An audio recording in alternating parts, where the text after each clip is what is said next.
ససాలాడు కూడా నా auto Indra park అనుకుంటున్నావా? బాబు మీటర్ మీద 100% ఎక్స్ట్రా ఇస్తాను. మరి నాకు నీకు కూడా ఇస్తానే. ఎక్స్ట్రా ఇచ్చి పని ఈ ప్లేస్ ఎందుకంటే ఎందుకంటే బెటర్ ప్లేస్ ఉంది. వచ్చండి మరి. చాలా బాగుందయ్యా. ఫ్యాను, ఫోను, మల్లెపూలు, ఇన్ని సదుపాయాలన్న బండి ఎక్కడ పెట్టావయ్యా? మీ రక్షణ కోసమే సార్. రక్షణ కోసం అంటే అదేదో వాడదా? చచ్చా ఈ మధ్యన ఫెయిల్ అవుతున్నాయంట్లే. ఓహో, కొంచెం ఏసీ ఉంటే బాగుండు పని. ఏసీ ఏంటంటే ఏసీపీ కూడా రెడీ. Door AC. అలాగే గట్టిగా వేసేస్తారులే. ఏం చేస్తున్నావు ఇక్కడ?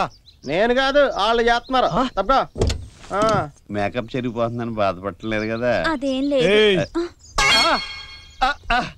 మా కజిన్ సిస్టర్ సార్. కాదండి, పెద్ద ట్రాన్సిస్టర్ అది. వీడింత మాట అన్నాక మనం ఇక్కడ ఉండటం బాగుండదు కజిన్. మనం ఏ జూ పార్క్ పోయి మాట్లాడుతున్నారు. పోలీస్ జీప్ నే కప్లింగ్ మీద దడికి వాడుకుంటున్నావా? దాంట్లో కునుకు తీయడానికి మేము భయపడుతూ ఉంటాం. దోమలు ఉన్నాయండి.